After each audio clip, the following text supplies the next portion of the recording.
All right, I think we can go and get started here. Unless there's any objections from anyone. Ready? Okay.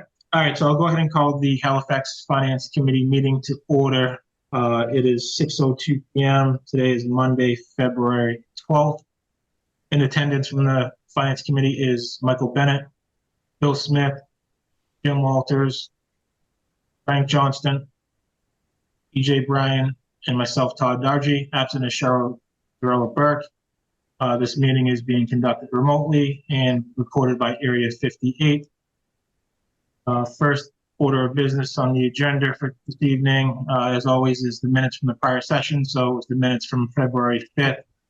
Jim, I saw you sent an update for the date there, which Katie, I think you sent out this morning, right? So everybody should have the latest and greatest. Has everybody had a chance to look over the final and any comments, questions, concerns in the minutes? It's okay. No, everything looks good. The eyes look good to me. Okay. Would somebody then like to make a motion to approve the meeting minutes from February 5th? So moved. Thank you, Michael. Thank you, Bill. Roll call vote, Jim? Yes on the meeting approval, minutes approval. Thank you, Jim. Frank? Yes, on the meeting minutes from February 5th, 2024. EJ? Yes, on the meeting minute approval from February 2024. Bill? Yes. Michael? Yes. And I am a yes as well. Motion carries 6-0. Next item on the agenda was the for the budget review. So first we have Council of Aging and then the Highway Cemetery. So Cody, I guess, do you want to share the screens kind of, and Darlene, I guess you can maybe take us through the highlights of the budget.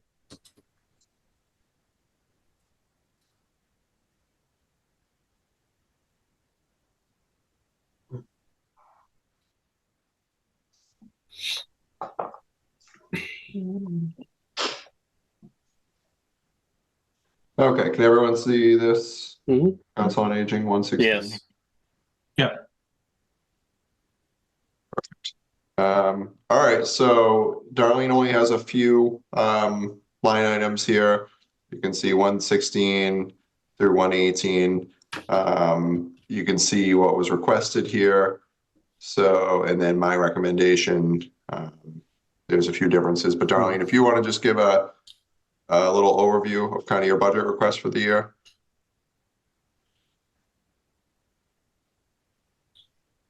Oh, you're muted, Darlene. Pretty much a level funded budget request. Not a really lot of extras at this time. So it's pretty standard, salary for the director, as well as we do have two other full-time employees. That is the admin associate, as well as the outreach coordinator. Those were the three main essential positions that when we had to look at this year is a little bit different. I think we had to define, some of the 10% budget cut if we had to, and what was essential and not essential. Do we want me to get into that, or shall we just the budget itself? Yeah, just your actual request for this year, Darlene. Yeah, so I don't have, I'm just looking for my sheets here. So, So what was Darlene's, go ahead. Go ahead. Sorry. So like, what was the difference, I guess, so obviously the notable change was the wages, I guess, increase, but so I see came in as 152, and then I guess you're recommending, Cody, at 132. So I guess, can you just explain the differences there, I guess? Yeah, well, I was just in figuring in calculating, and the was for the van drivers. I think that was what it was, Cody, when we were talking. It was the van drivers and what we anticipate with regard to some of the transportation going forward. With the GATRA, I don't know if that's going to be, I'm sure it's going to be a positive for us in terms of the reduction. So I'm in agreement with what Cody presented. The reason for the change, Todd, is Darlene had presented initially wanting to fund van drivers at, I think, approximately 60 hours a week between all of them. When Sandy and I reviewed historical data and just what the town had historically budgeted for, we changed that to 42 hours a week. And that was, we couldn't even find a week where, you know, it reached that. But so 42 leaves us A little bit of a room to- cushion. yeah, it leaves us a Okay. cushion in the future. If there may be an increase, but it also covers us for, you know, based on the historical data. So that was the decrease in the average hours there. We Okay. just decreased it. So, Okay, yeah, Makes, and I was basing it on the fact that they were going to be approximately, there was no more than 19.5 hours a week that they typically would work, but we don't know with regard to some of the services that we're going to be providing going forward. So I was trying to anticipate that if in fact we didn't go over the budget that we had, even if we did have some extra left over, that would be, you know, something that was a positive and we could give it back. But that's what I was anticipating, just that the increases of the services that we've been providing over the long term, it's increasing, you know, the van driving per van driver. Actually, it's coming out to be a little bit higher than normal. I mean, in the past, yes, you know, there was always the stipulation that there was 2 to 5 hours, but it's changed over time. We're giving a lot more, we're providing a lot more medical transports. And so with that in mind, I was trying to anticipate that we would be in a good place when we're able to do that. So that's what I was calculating it on. And also to any increases over the, you know, with the increases coming up. But with this new job analysis, it evened everything off. So it worked out pretty well, actually. So I'm in agreement with Cody and Sandra. So how did we go from 19.5 on average to 40? No, Jim, it's 19.5 is the average that Darlene used for our van drivers, each driver. We have 3 van drivers. Uh-huh. So she did 3 times 19.5 and came up with that 152,866. The reality is they don't work that much. Right. So what we did is we did a cumulative total of 42 hours. So it's 40 across 3 then. Yeah, 40, or it's either 40 or 42. I think it's 42 actually across 3. So we did like a 19.5, a 16.5, and a 6.5. Okay. Or something along those lines. That's based on the historical data of what the usage has been based on payroll that we looked at for the past year. Sure. So are they, just for my own edification, I guess, how many pickups are they doing a week on average? Well, that can vary actually, but on average, between 3 drivers, that be approximately, I'd say, 10 to 15 rides. But the longevity of the rides is what the concern is. So in other words, we are still picking up people, taking them into Boston. Boston commutes are almost sometimes a full day, depending on the situation. Today we had someone going in to just have something done in Taunton, and it turned out to be a 5-hour day, which wasn't anticipated. And then we've had to bring in people to offset that. So if we had medical appointments in Boston, we would bring someone in to do some shopping and some other things that more local. So we've had 2 van drivers in some situations. You know, we try to manage it, and I'm trying to manage it so that we do have Mass Health picking up people so that we're not actually spending time when we do take people into Boston, that they do have access to PT1 services. So, you know, that is actually printed in the policy books that we're trying to utilize some of that, get people used to using the PT1s that have access to Mass Health. So that would alleviate some of the stressors off our budget. So I'm trying to get people used to that type of service going forward. And it is in our policy book. as a, or a guidebook to our residents that do take our transportation. Okay. One thing to, oh, sorry, go ahead, Jim. Well, Cody, if I'm understanding you correctly, the $16,000 increase that was in that line item is out now? So if you go to the budget sheet under Article 4, line 116, it's actually line 36 on the Excel sheet. It's 41,9095. That was approved at town meeting for this year. The request is for 57,210, which is a $16,000 or a 40% increase for van drivers. Yes, so that is decreased, Jim, correct. Okay. No, right? One thing to note too with the van drivers in particular, so we did join GATRA, Greater Attleboro Taunton Transit Authority, and part of that is, we still have to budget for it, and it's still an expense for us. But then we will actually start billing GATRA monthly for the cost of running our van service, and then they will reimburse us what it's costing us. So we still have to, but don't they get our MBTA money? I thought that's what GATRA was. We gave them our MBTA money to manage our stuff.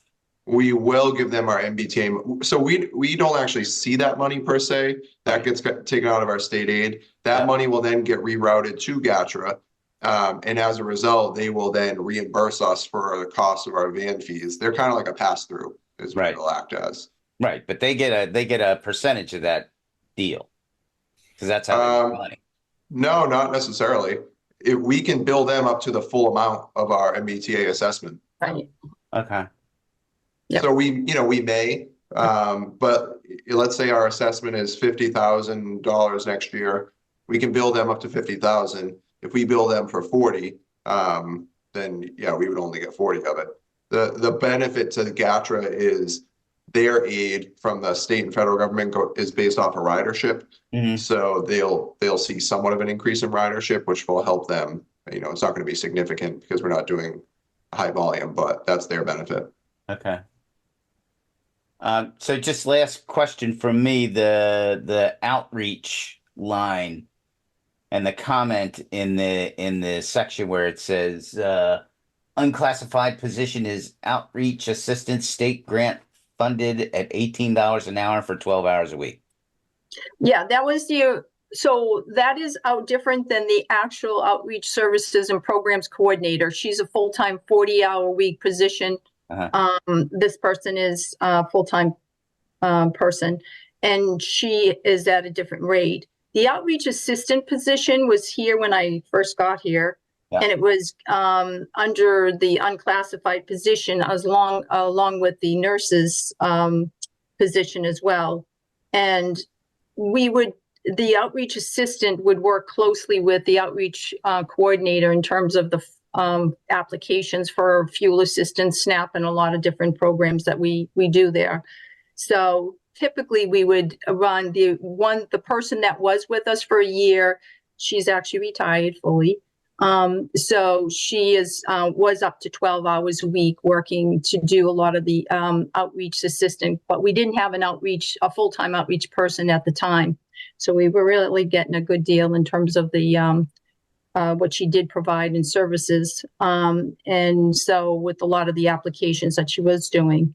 So, but that was up to 12 hours, which this particular person was providing the outreach assistant. It's state funded. It's not even coming from the wage and personnel. So that's what it was. It was in an unclassified position when I first got here.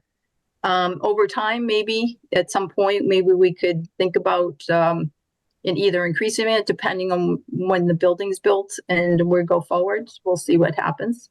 But yeah, so right now that position itself is at 12 hours. It could be at less than 12 hours a week. We're looking at, I think when Cody and I just talked about that position, we were looking at more like 5 hours a week, I think, too. We could even consider. but it was never clear when the job description was written as to the number of hours. It was always very like 5 to maybe 10 hours. That's what it was always since 2015. So is there someone working that now, or is Nope. that grant Nope, just sitting no, idle? but no, the person just left in January 31st. So that job will be posted. Okay. And again, it's a state grant funded position. I understand. All right, any other questions for Darlene on the wages from anyone else in the committee?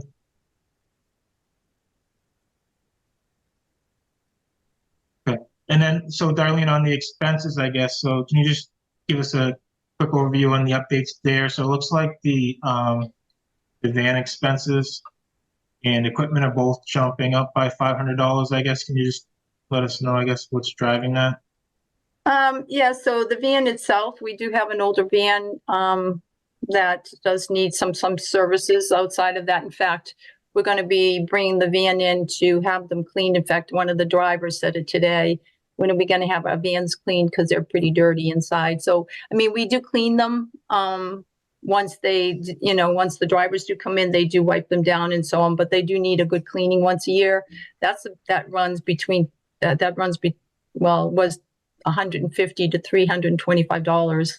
So that's why we're figuring that in there. Oil changes, we do bring them over to, not oil changes, the stickers. We do have to bring them to Ferry's gas station to have them done, or someplace like that. So we're anticipating we do have an older van. It's a 2013.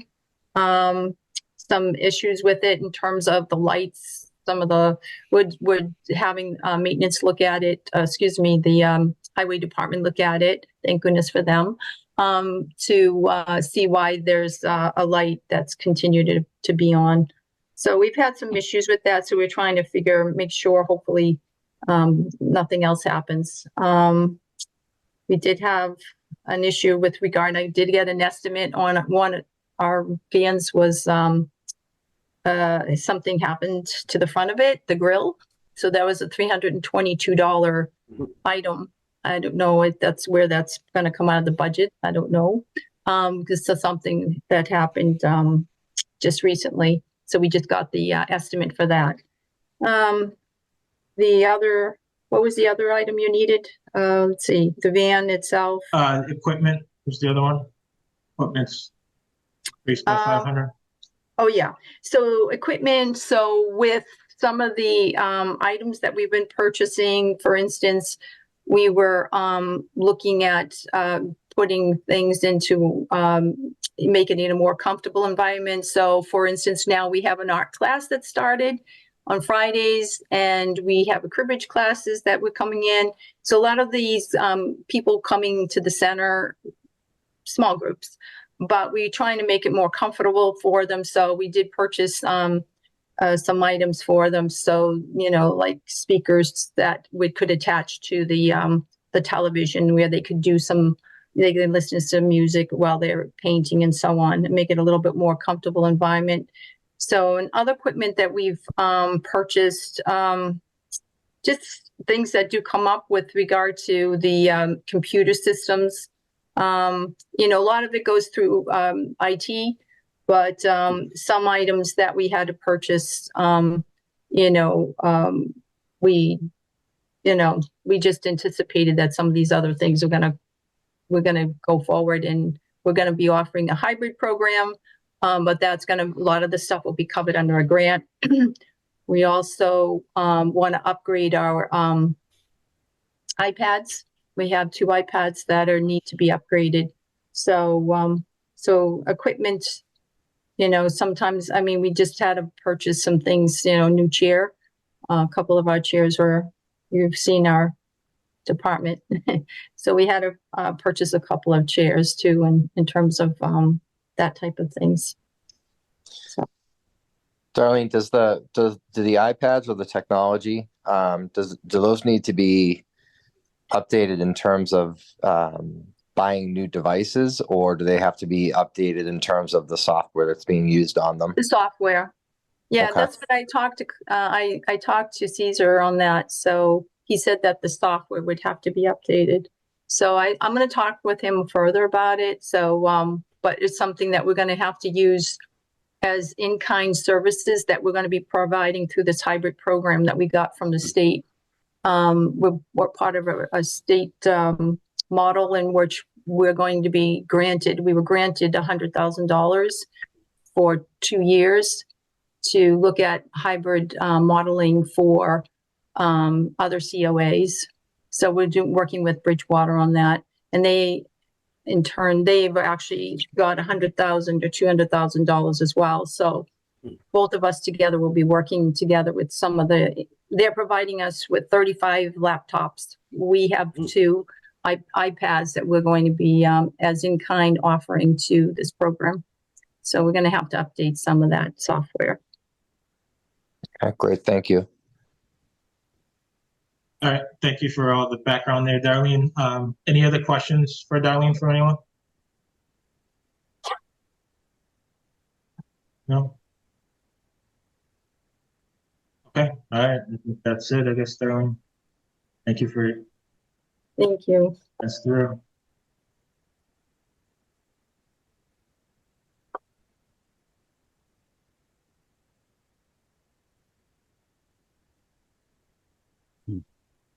All right, so then next budget on the agenda was the highway cemetery. I think Steve Hayward's going to take us through that, right? Yeah, there's so many. What do you want? If you guys have questions, it's probably Yeah, just really the changes, I guess. So looks. changes are mostly wages from that. Yeah. So are any of the wages outside of the compensation study? I guess. No, so most of Okay. Steve's staff is union. Okay. And that was their, we settled that contract last Yeah. year. They have steps and a 2% COLA. So everything in there is straightforward. All right. So Yeah, it looks again. like everything else is pretty flat then, right? Yep. Streetlights, I see, is up a little bit. That because the electricity is going up. Yeah. Okay. Yeah. Makes I'm sense. trying to plan ahead for that. Sure. Yeah. Right. Yeah, I think everything else in there was flat, right, Cody? Yeah. Yeah, the only other thing was, and it's a minimal increase, but gas and oil, you see the $5,000 increase. Yeah, sure. And that's just, we don't know what the market, it seems like the energy prices have gone down a bit. Hopefully that trend continues, but It can change at any time though, yeah. Cody, is that gas for the whole town or it is, yeah, all the departments? Really? correct. Yeah. We're fuel efficient. We like to use our hybrids and electric vehicles. I guess It so. hasn't changed a lot since they went hybrid. Yeah, I think there was a big reduction, or at least in consumption, when the police got all the hybrids. It definitely helped. Is there a reason that we don't have the line item detail in the budget sheet?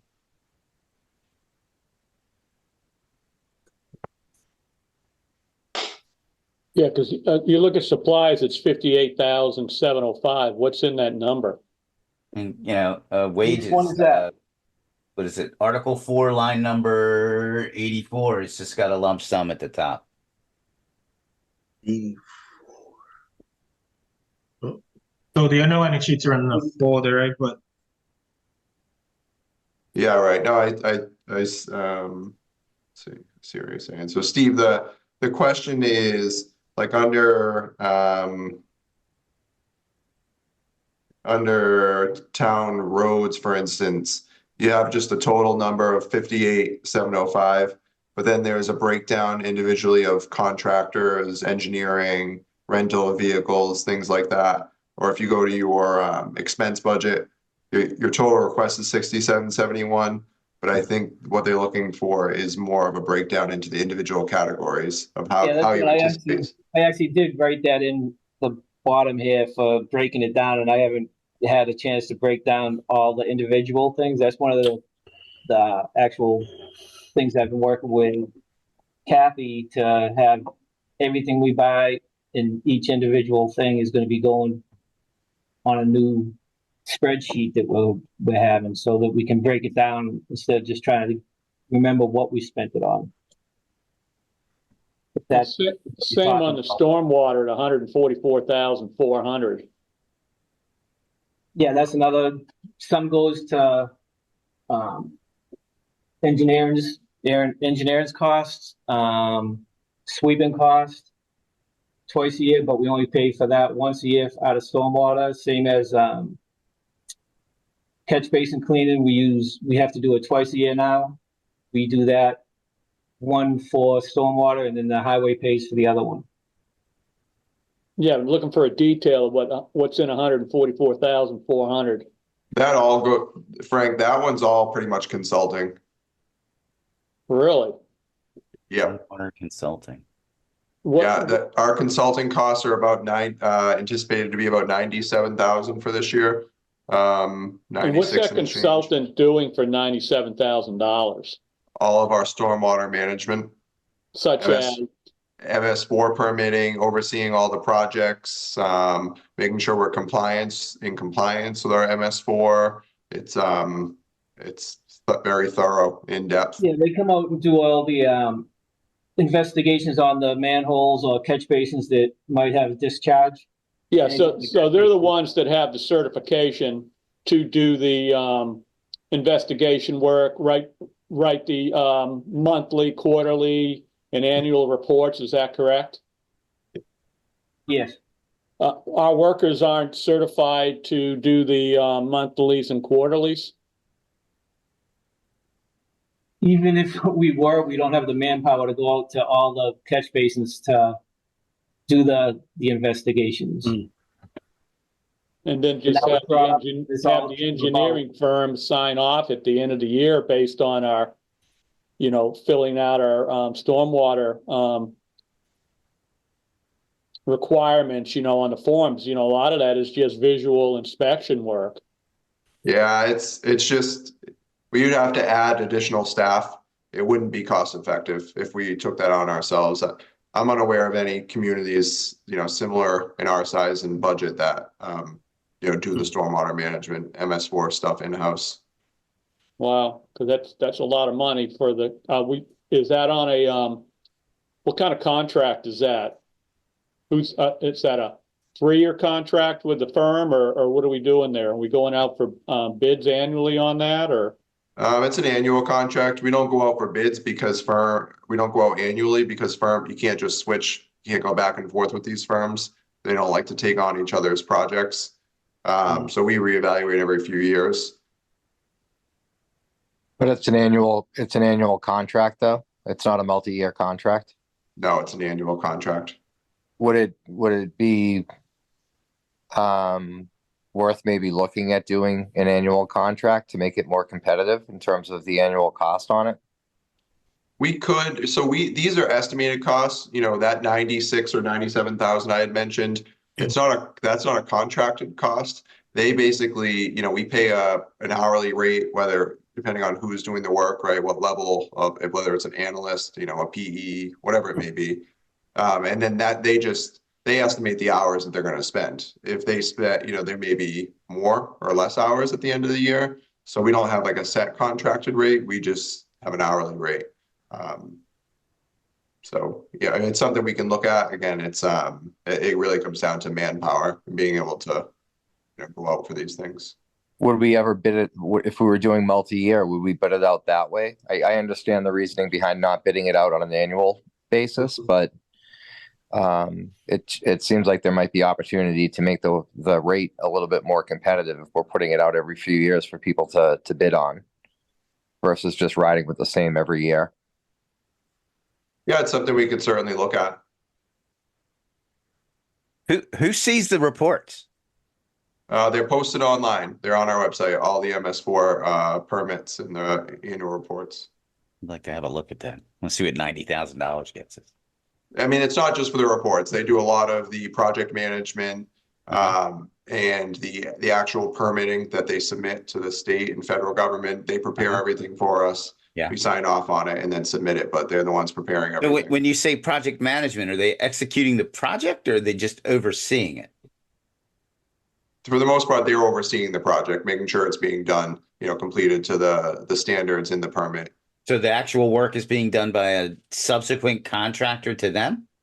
A lot of the work is done in-house, so the Okay. highway department will do some of the work, Okay. and they'll provide parameters.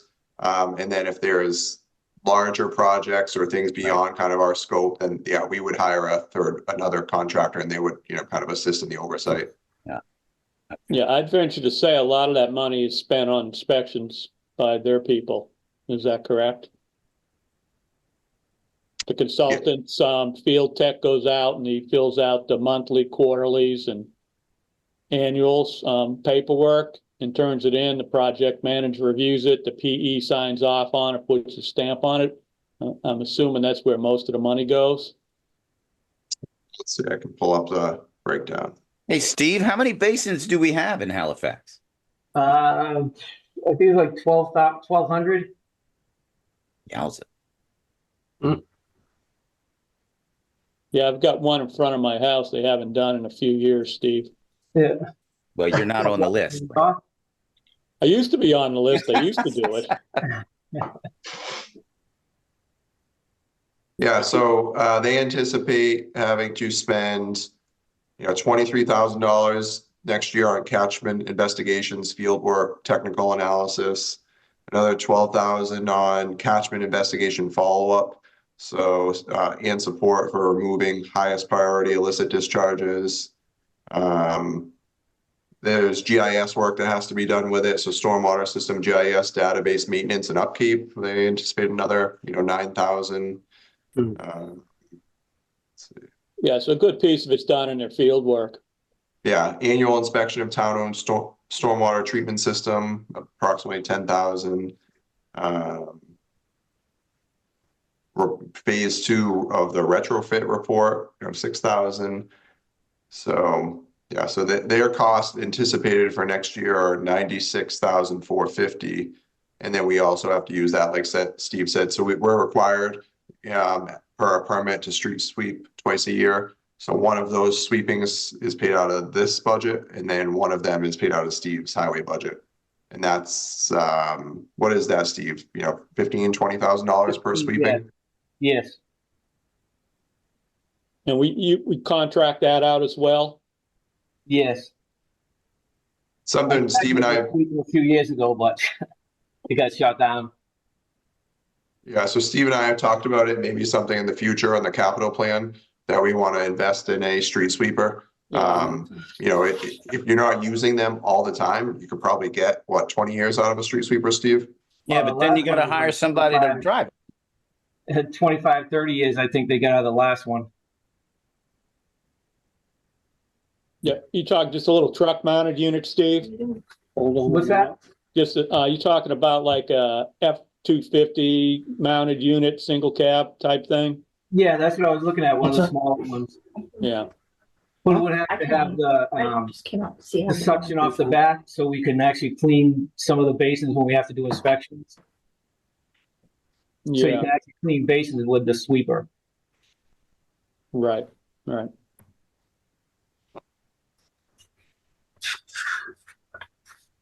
But like Cody said, that's on a further down the line. What are those units going for? About 2.25? I think the last one I looked at about 4 or 5 years ago is 175, 200. Yeah.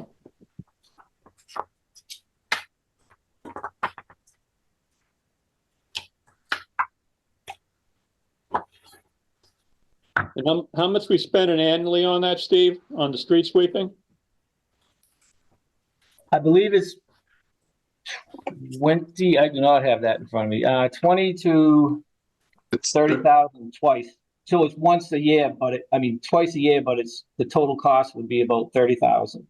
We have 25, 32,000 is what we have budgeted for Yeah. the total Yeah, cost. 32, 220 250,000 for a unit. I don't know, it's probably not worth it. Well, yeah, a lot of people don't think about it, but it's not just for sweeping the roads during that time of year or during those 2 times a year. When we have accidents or any kind of somebody driving through town dumps a bunch of junk on the road, we have to either call a company in to come in, we have to wait for them to show up.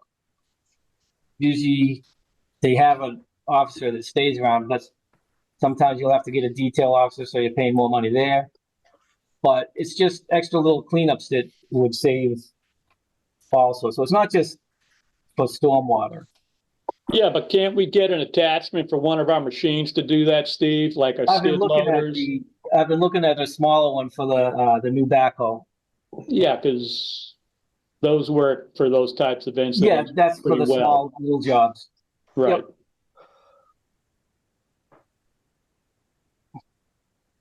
Yep, I'm ahead of you on that one, Frank. Yeah, just harkening back to my old days. Okay. Thanks, Steve. All right, any other questions for Steve? I just got one more on the consultant. Is that a local consultant we're utilizing, or is that coming in from, where's the contractor coming to, consultant coming from, Steve? Let me find one of the bills here. I think he's not the Quincy one. UHB. Is it the same guy that does the landfill for us? As far as the monitoring wells and all that? No. It's VHB is the name of the firm. I just gotta find it on my computer here. I can look it up, Steve. They have locations in Watertown, Boston, Springfield, and Worcester.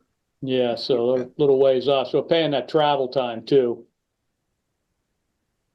Yeah, I don't know of any local firms that do, or smaller firms that do this MS4. It's very high level because of the federal DEP and EPA requirements. Sure. Yeah, all the meetings I've been to with the Plymouth County, there's not too many people that have other companies for the stormwater.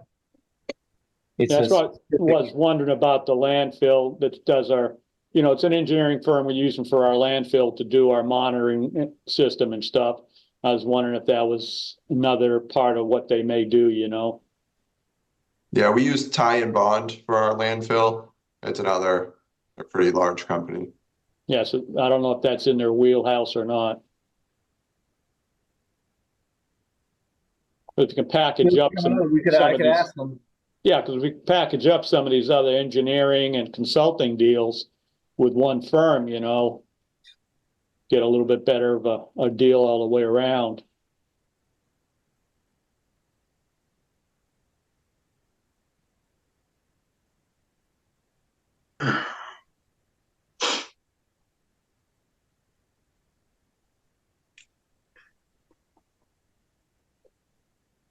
All right, any other questions on the I highway? can ask them when they come out. They'll be coming out in a couple of weeks to check the washout on the landfill. Oh, yeah. What washed out there, Steve? The cap? Yep, the same spot that did it before. So they got a company coming in trying to do a complete, not a complete overhaul, but try to fix it right instead of just doing a little Band-Aid. Because it's just going to keep on happening if we keep on doing little Band-Aids. Did it wash it out to the liner? No. It's on the very back corner. It's on the hill.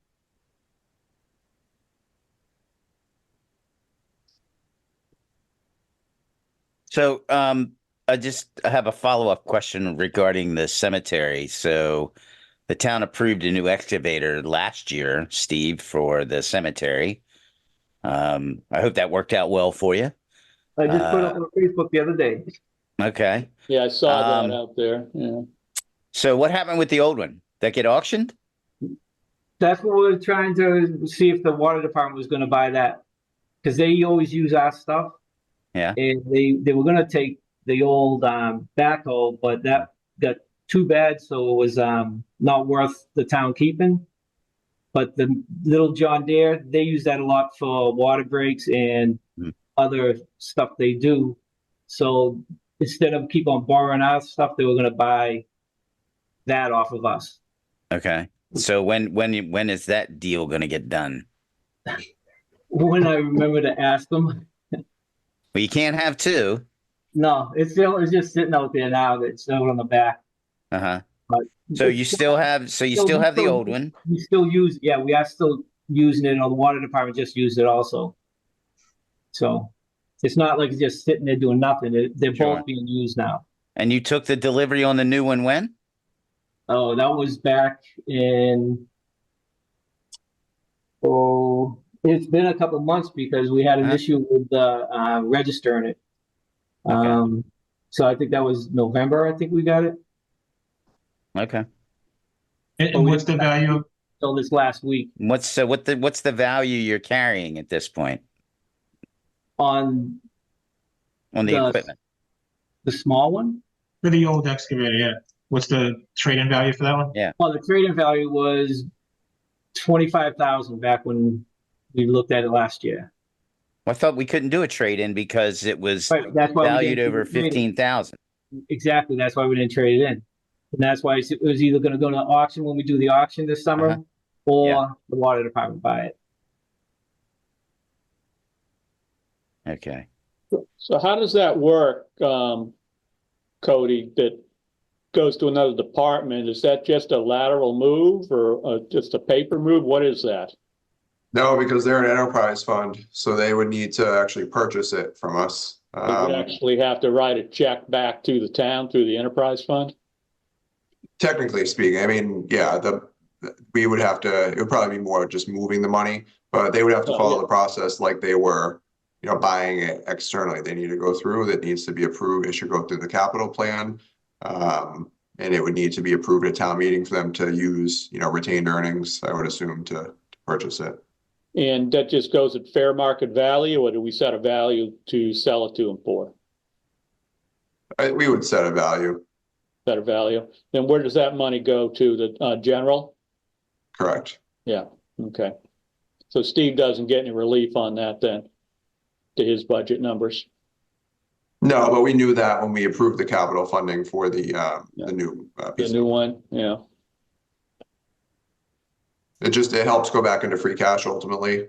So if Yeah. you look at it as kind of big picture, it technically does help us, right? Replenishes part of the free cash that we used for the equipment, the new piece of equipment you just Yeah. got. Yeah, it's the same as when we do the auction, isn't it? Yeah. All that money goes back into the, yeah.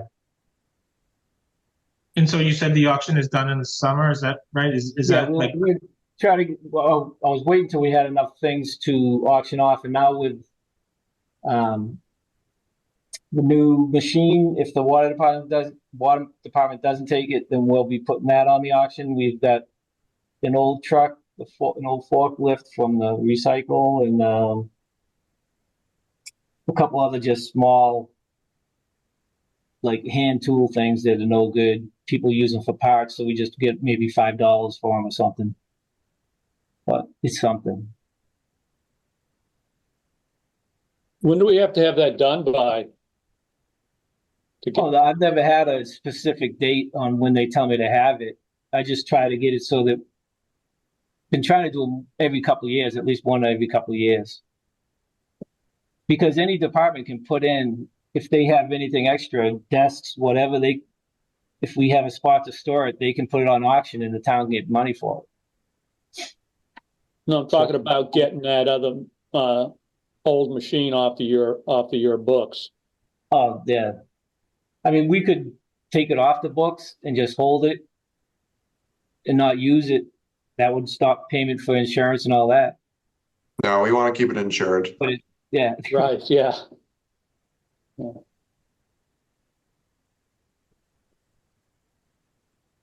So do we have like a standard process, I guess, Cody, though, that typically for this kind of stuff, like something replacement is purchased this through capital plan, I guess, like a timeline for, I think where some of the committee members are going as far as like, how do we know that this doesn't just sit out there, I guess, and, Well, I mean, typically, yeah, if it's under 10,000 in value, we would trade it in as part of the purchase. If it's over 10,000 in value, the next time we did an auction, so the next summer, we would post it as part of that auction.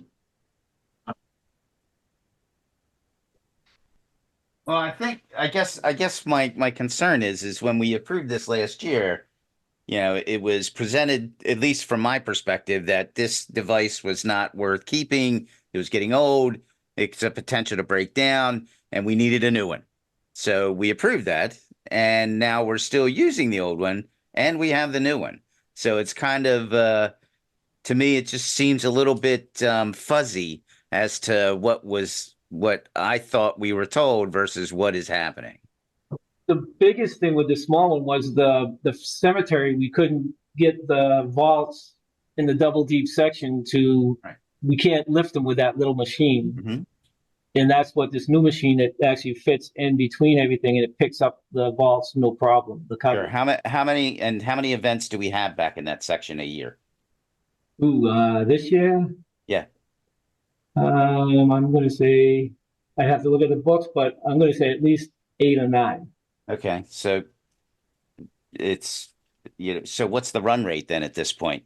$15,000 a vault? To use that machine? Yeah. Seriously, I've never tried to figure that out. I can do that for you. No, I'm just trying to understand why we still have them both. That's all. I think it's just a matter of logistics. Steve was preparing to get that one sent to auction, and then the water department learned that he was going to be, they wouldn't be available for their use anymore. Mm-hmm. So when they found that out, they said, well, we should look at purchasing it, because if they don't have it available for their use, they're going to need to get something else. Right. And so Steve just brought that up to me a few weeks ago. And when I found that out, I said, well, they have to follow the process. They would have to go, and town meeting would have to approve the funding for them to purchase it, through their retained earnings. And then as a general practice, yeah, it should go to auction the next time we go, which should be at least once a year. It's so sporadic. When you have something like this, definitely we need to be going to auction. But there's sometimes where, right, we're getting rid of maybe some desks and some small tools, and it's a little bit of work to put together everything to go to the auction. So it's not necessarily worth the hours, the manpower to prepare it, unless we have like large items like this. Mm-hmm. But it shouldn't take a year, right? No, we can get the guy to come out in the middle of winter, but we haven't had stuff in the middle of winter before. This is just one of those, when we got the new machine, we couldn't use it because we were having issues with the new company that took over Volvo. So if water department truly wants it, we should get it on for this upcoming town meeting, correct? Or else we're gonna wait to the special, if we do a special, or the following year again. yeah, I mean, the water department is aware of the process. They're aware of what they need to submit. Yeah, They don't submit anything. I think it gets auctioned. Yeah, no, exactly. If we come, if we come Right, and go we'll through get town auctioned. meeting and they haven't, done what they need to do, then yeah, it'll go to auction, and we need, get it off our hands. yeah, I just soon see them get it than the auction, if they can truly utilize it, but they also need to step up their game and get in on it, and do what they need to do to get it to the town meeting. I'll make sure I talk to Bill again tomorrow morning. Yeah, because that window's closing. Yeah, I think we have to force the conversation with them though as well. If they're able to get by just using what we already have in inventory without doing anything, then that's what's going to continue to happen, right? So unless we force their hand into having to do something about it, that's the only real way you can get to a finish line. Right, and that's the problem, is the water department. I'm not bad mouthing it, but they've never had their own equipment. They've always used the highway stuff, and we don't get any kind of reimbursement for anything on them. Like if something breaks. I did get it so that the last guy started helping us on payments, but it's usually the highway department pays for all the fixing and all the everything on it. And I'd recommend that you start handing out bills, Steve. What's that? I recommend that you start handing invoices to the water department, and that would solve the problem right quick, I think. That's what I mean. That's what I started getting the other guy. We haven't had any issues lately, so that's the good part. But the other water superintendent was actually helping with paying some of the bills when something broke when they were using it.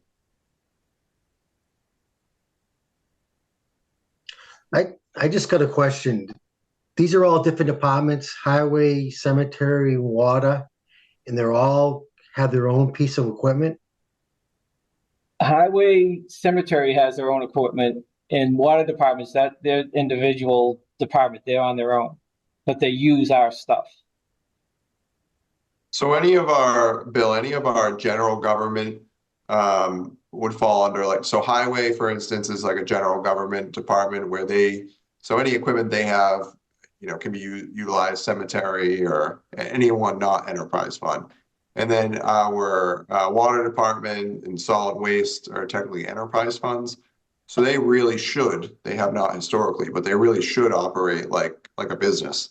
They serve set customers, residents, and all of their costs should be covered by the revenue that they bring in. Right. Technically shouldn't be subsidized by, the general government aspect of it. So yeah, if we're letting them use equipment, that's fine, but they should definitely be contributing either towards the equipment, right? When we go to capital, if they're using the equipment 20% of the time, maybe we look at next time we buy a piece of equipment, they pay 20% of the capital costs out of their retained earnings or whatever it may be. If there's, bills that come in, Steve may, bill them hourly, right? We're renting out the equipment to them.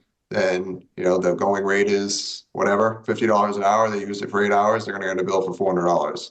So we definitely need to look at making sure we're doing that. I was just used to the whole thing of a DPW, Department of Public Works, that encompasses everything.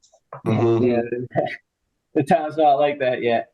Yeah, because I think it'd be cost effective that way. But Cody, is there a reason why we're not doing it the way you just described? I'm not sure. I can't speak to the history behind it. What is that with the highway and water department? With them, I think, the question was with them contributing towards paying for the cost of the equipment that they're using or getting billed for it. Yeah, I believe the whole thing is set up because it was cheaper just to buy one piece of equipment for the whole town to use. Except for now, everything's getting bigger or more busy, each department, and it's about time for them to get their own stuff. Or Steve, do you have to provide them with into buying or helping us buy this stuff or fix stuff. Steve, do you have to provide them with a heavy equipment operator, or do they have one on staff over there? They've got a couple. Oh, okay. So they can run the equipment. They just need the equipment. Right. Yeah. Yeah.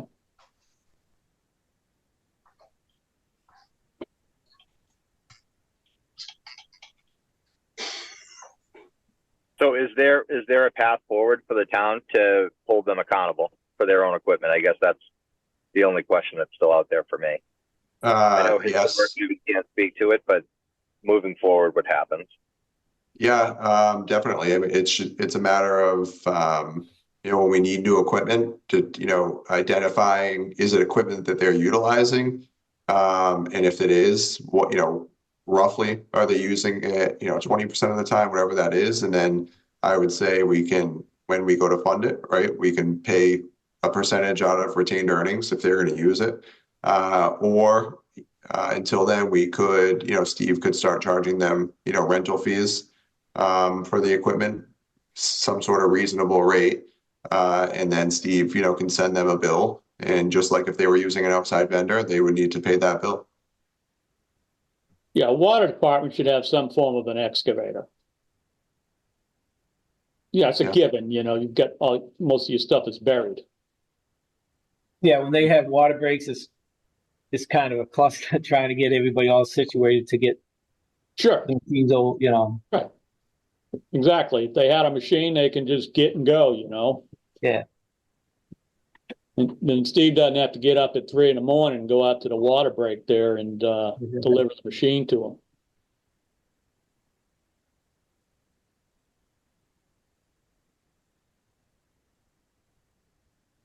Thanks, Steve. That's all I got.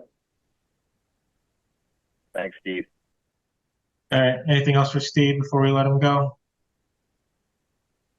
Nope. No? Okay. All right, thank you very much, Steve. Appreciate everything. All right, thank you guys. Thanks. All right. Right. Okay, all right, so then back to the agenda. The next item on the agenda was the reserve fund transfer request. So I didn't receive anything new, but Sandy, we had that open question. When going through the approval process, Jim had noted that the town building expense account that's referenced on the previous transfer wasn't showing up on the budget status report. So is that just due to the fact of the inactivity of the account, or is it? Yeah, I apologize. I did not have a chance to look at that. Okay. But I will. I'll look at that for the next meeting. Okay. Okay, yeah, we just want to make sure that that's I want to make real sure it's account, I right. So guess. the one that they had indicated on their form, 0113255785, does not show up on the budget status report anywhere. Okay. So just trying to figure out where the reserve fund money's, going up to Sure. end up. I will look it up, and I could probably even send you out an email as to why. That's fine. All right. All right, thank you, Sandy.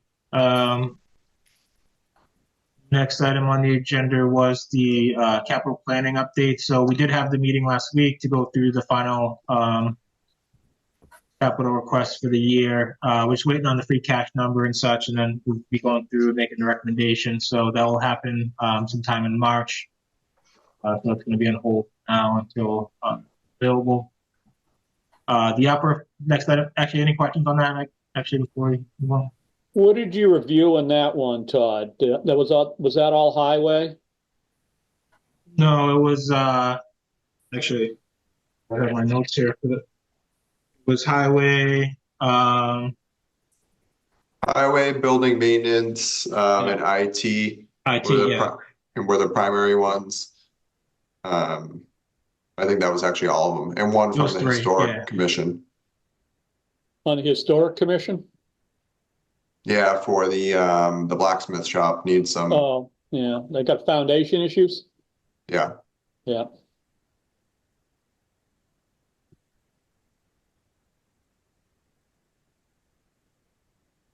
All right, so yeah, so more to come on the capital planning request and the recommendation that goes along with that. Next item on the agenda was the opera fund balance review. We're actually going to defer this to next meeting. So put it on hold for tonight. Moving along on the agenda, the next item was the committee liaison updates. So I just gave the update on the capital plan. I don't know, Jim or Frank, I wouldn't imagine there's anything material to note, I guess, but anything No, here at all? No, okay. I don't think we had a meeting Yeah. since last time. Yeah. A little later in the month. Right. Yeah. Okay. Yeah, I just wanted to give you the opportunity if anything kind of came up, I guess. But I think that's it. Does anyone else have any liaison updates at all? I don't think so, right? Nope.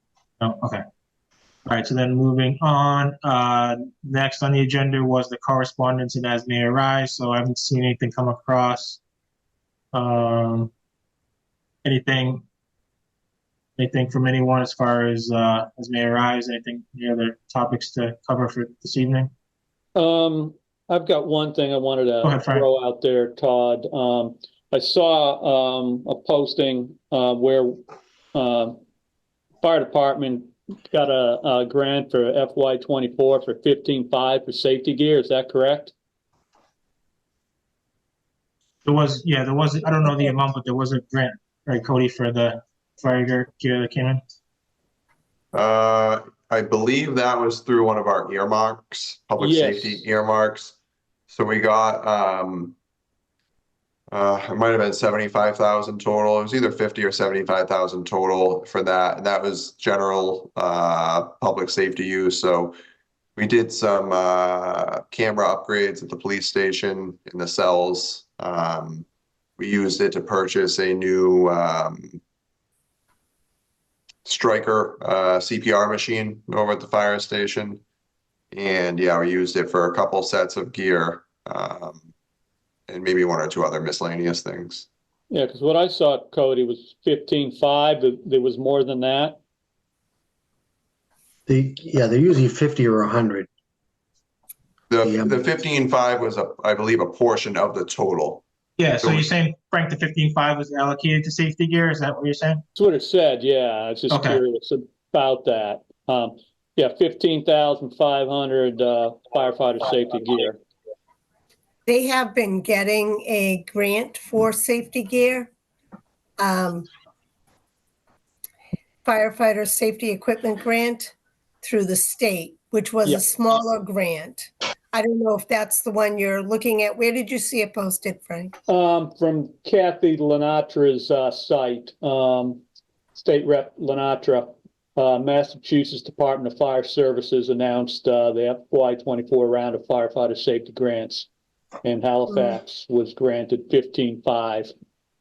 Oh, so that's separate then. So that's just Yeah, a 15.5. that's what I was getting at. For the 12th district. Total for the 12th district was 95,375. And our piece of that was 15,500. Like I said, that's a reimbursement grant, and I think they've gotten it for the last couple of years. And the fire chief would probably be able to tell you what they've been spending that money on. So they've already spent that money? Not the FY24 money. Okay, right. They That's what got it in 23 as well. So where are you going with this, Frank, in relation to the capital request for safety gear? Or? Yeah, exactly. For I know that he's really struggling for turnout gear, bunker gear, you know. Right. I can look into it and see what they spent the FY23 on and what they're looking at this for. Yeah, because that can help them somewhat with, you know, that, as he said in his meetings, that's a big issue of his, is that bunker gear, you know, or the turnout gear. Turnout gear, yeah. Yeah, and that's another reason I was wondering what was left in ARPA, if any of that money can help out as well, you know. Yeah, well, Sandy and I haven't had a chance to meet on that, hence the deferment, but it's not going to be much, Frank. Yeah, it's not going to be enough for kind of what he's been looking for. Yeah. Okay. So when they get an earmark like that, Cody and Sandy, and just from my own understanding, he can spend the fire chief or the fire department can spend that money on whatever they deem necessary for safety gear without approval of the town. They do an application, and in that application, they'll put what they expect to spend the money on. Okay. In most grants, because that's actually not an earmark. That's actually a specific grant. So okay. I'll have to look at the application, what they actually applied to purchase with it. So that doesn't come before the finance committee then? No. So they can just go where they need to go with it. Right. They Yeah, feel Frank, they need to go. Frank, on the earmarks, when it comes out, it's usually 50,000 or 100. And usually the public safety, you split it down the middle. And you have to report what you buy. So it's a variety of stuff you can buy. I mean, anything public safety you can buy.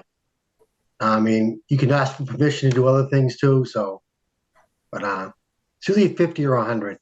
Yeah, from my point of view, I was just wondering, I'm trying to understand is why that wouldn't go through finance to understand where that money's going for when they come in with budgets, they're asking for money for safety gear.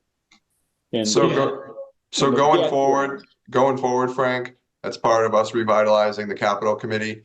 anything that meets that capital threshold, useful life of 5 or more years and a cost of $10,000 or more will go before capital regardless of the financing source. It won't come before the finance committee because it's not an operational expense it's not an operational expense. But it will start going before the capital committee probably next fiscal year. I'm just trying to slowly implement one thing at a time with capital.